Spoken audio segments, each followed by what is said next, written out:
평화를 빕니다. 임파우스나 수녀입니다. 그동안 잘 지내셨는지요? 의사였고 화가였던 성 루카가 전해주는 복음에는 특별한 이야기들이 있습니다. 복음사가 중에 유일하게 이방인이었던 루카는 시리아 안티오키아 출신이었습니다.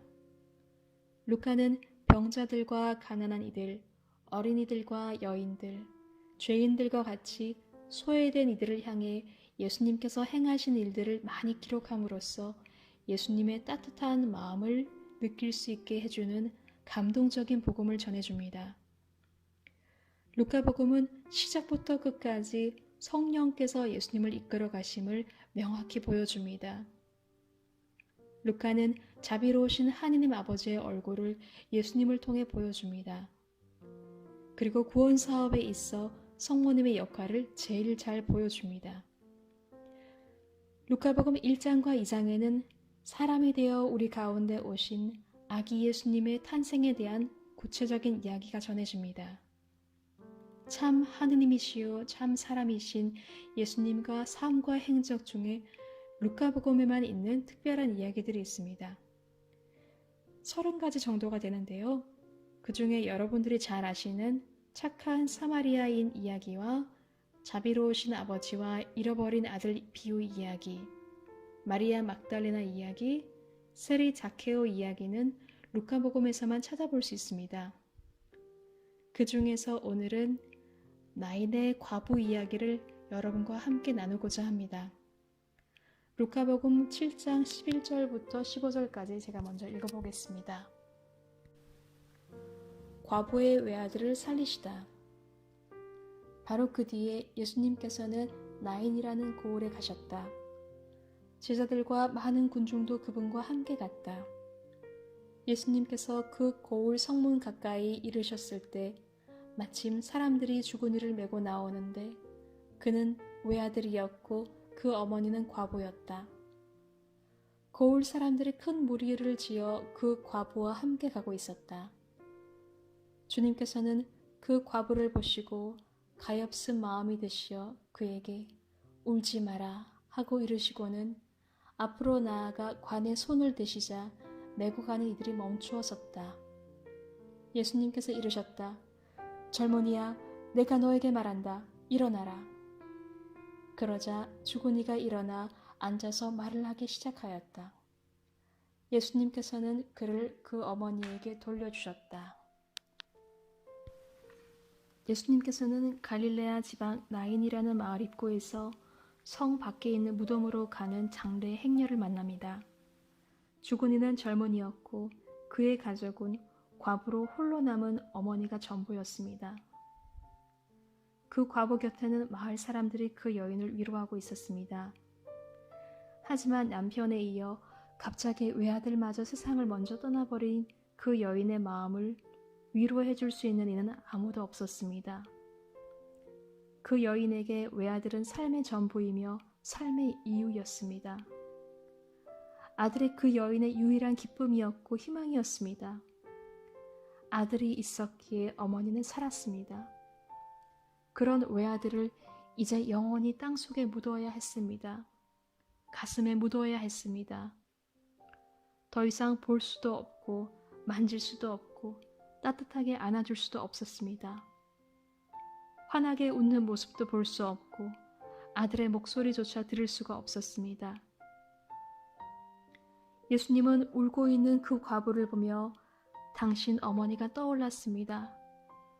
곧 순환을 준비하러 예루살렘으로 올라가실 예수님은 슬피 울고 있는 나인의 과부를 보며 당신이 죽게 되면 홀로 남아 슬퍼하실 어머니가 떠올랐습니다. 뜨거운 눈물이 예수님의 눈시울을 적셨습니다.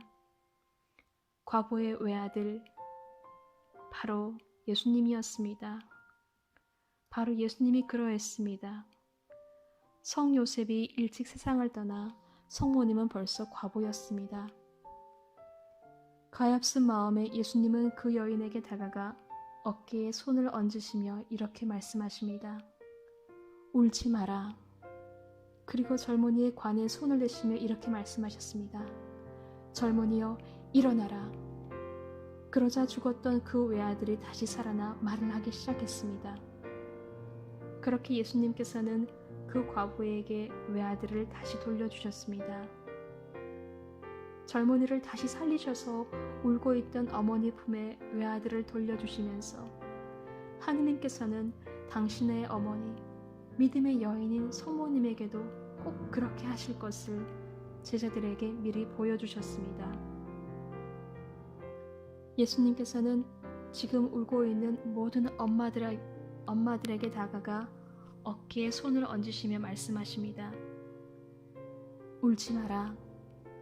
내 뱃속에서 죽은 아기는 하느님 앞에서 천사처럼 있으며 하늘나라에서 엄마인 너를 기다리고 있단다. 울지 마라. 그날 사고로 떠난 내 아들은 지금 하늘에서 너를 바라보고 있단다. 울지 마라. 긴 투병으로 고생한 내 딸은 지금 나와 함께 있다. 지금은 볼 수 없지만 언젠가 곧 다시 보게 될 것이다. 하느님께서는 생명을 주시는 아버지입니다. 세상 만물의 생명을 창조하신 아버지이십니다. 그리스도인들에게 부활은 신앙의 핵심입니다. 부활이 없으면 우리의 신앙은 성금요일 처참한 십자가의 죽음 앞에서 끝이 납니다. 죽음을 이기신 예수님 덕분에 더 이상 죽음은 우리를 억압할 수 없습니다. 이 세상 순례를 마치면 우리는 다시 모두 함께 하느님 사랑 안에서 다시 만나게 됩니다. 영원한 행복이 우리를 기다리고 있습니다. 더 이상 눈물도 헤어짐도 이별도 없는 곳이 우리를 기다리고 있습니다. 그래서 부활절이 되면 우리는 알렐루야 하고 기쁘게 노래를 부릅니다. 사도신경에 우리가 매번 고백하듯이 주님께서는 본시오 빌라도 통치 아래서 고난을 받으시고 십자가에 못 박혀 돌아가시고 묻히셨으며 저승에 가시어 사흘날에 죽은 이들 가운데서 부활하셨습니다. 예수님께서는 참으로 돌아가셨고 친히 저승에 가시어 예수님의 순환과 죽음 그리고 부활을 통한 구원을 기다리고 있던 모든 구약 성도들을 천국으로 이끄셨습니다. 더 이상 떠도는 영혼은 없습니다. 낙태된 아이들이 천국에 못 가고 림보에 떠돌고 있다고 생각하시는 분들이 계시는데 가톨릭 교회는 2007년 교황 베네딕토 16세에 의해 림보는 교리상 폐지되었습니다. 낙태된 아이와 유산된 아이들은 자의적으로 죄를 짓지 않았기 때문에 연옥이나 지옥에 가지 않습니다. 원죄가 있다 하여도 스스로 세례를 거부한 것도 아니기에 우리는 그 아이들을 자비로우신 하느님 아버지 사랑에 맡겨드립니다. 하느님께서는 모든 사람이 구원받기를 원하십니다. 늘 그분의 은총이 우리 죄를 앞섭니다. 하느님은 자비로우신 아버지이십니다. 이 작은 아이들은 천국에서 아버지 품에 안겨 있을 것입니다. 이곳 메주고리에서 성모님께서 말씀하시길 엄마 뱃속에 살해된 아이들은 하느님 앞에서 천사들처럼 있다고 하셨습니다. 그렇기에 사실 낙태된 아이들을 위해서 연미사를 바칠 필요는 없습니다. 그 대신에 낙태를 한 부모의 회개와 치유를 위해서 생민사를 바치는 것이 옳습니다. 낙태를 한 잘못에 대해 가슴 깊이 뉘우치고 통회하는 엄마라면 당신은 낙태의 가해자가 아닌 지금 예수님의 치유가 필요한 낙태죄의 피해자입니다. 아무도 낙태를 원해서 하지는 않습니다. 어쩔 수 없는 상황에서 다른 선택을 할 용기가 없었기에 평생 가슴에 남을 상처에도 불구하고 그 길을 따랐을 뿐일 것입니다. 한국 사회는 특히 시대 상황적으로 어머님들에게 선택권이 많지 않았습니다. 하느님께서는 모든 것을 다 아십니다. 하느님께서는 마음에 큰 상처를 품은 여러분을 안아주고 싶어 하십니다. 여러분을 위로해주고 싶어 하십니다. 여러분은 이 세상 무엇보다 소중한 하느님의 딸입니다. 하느님 앞에 서게 되는 날 하느님께서는 한 아기의 죽음에 대해 여러 사람들에게 그 죄를 물으실 것입니다. 낙태를 하도록 강요한 친정어머니, 낙태를 말리지 않고 침묵한 친정아버지, 낙태하는 것이 당연하다고 생각한 시어머니, 낙태를 하는 날까지 아내를 홀로 내버려둔 남편, 낙태를 시술한 의사와 협조자들. 낙태는 사회의 악이며 절대적인 죄이고 대죄입니다. 하느님께서 주신 생명을 사람이 죽이는 것은 대죄입니다. 하지만 진심으로 통회한다면 용서받을 수 있는 죄입니다. 캘커타 마더데레사 수녀님께서 노벨 평화상을 받던 그 자리에서 연설 소감으로 이런 말씀을 하셨습니다. 전 세계가 주목하던 그 순간 그 작은 몸에서 엄청난 파워의 연설이 나왔습니다. 세상의 평화를 원합니까? 그러면 제일 먼저 낙태가 사라져야 합니다. 엄마가 자기 뱃속에 있는 자기 아기를 죽일 수 있다면 세상에 죽이지 못할 사람이 어디 있겠습니까? 프란치스코 교황님께서는 2015년 자비의 해를 선포하셨습니다. 자비의 해 전까지는 낙태죄는 교회 내에서 성사생활을 할 수 없는 파문을 당하는 대죄였습니다. 일반 사제는 낙태죄를 사해 줄 수 없었으며 오직 주교님만이 그 죄를 사해 주실 수 있었습니다. 자비의 해에는 교황님께서 낙태죄와 같은 대죄를 사해 줄 수 있는 특별한 성사권을 지닌 사제들을 선택하시어 교회 내에 보내주셨습니다. 한국천주교회는 한국천주교 사목지침서를 따라 모든 사제가 고해성사 직전을 통해 낙태죄를 사해 줄 수 있습니다. 자녀들이 엄마가 지은 그 죄를 반복하지 않도록 하느님의 사랑을 꼭 가르쳐 주십시오. 생명은 하느님의 것입니다. 딸의 영혼에 새겨진 낙태의 상처는 쉽게 지워지지 않습니다.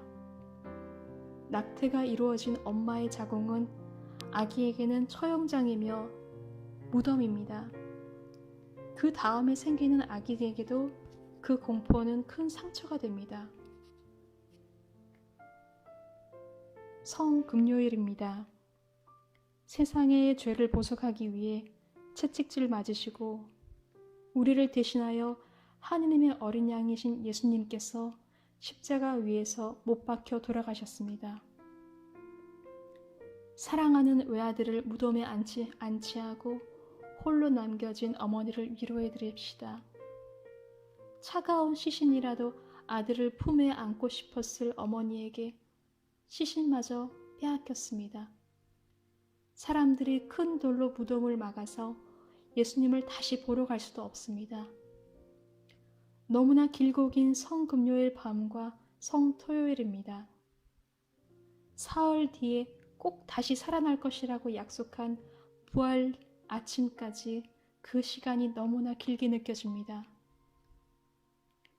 성금요일 오후 3시 하느님의 자비를 청하는 9일 기도가 시작됩니다.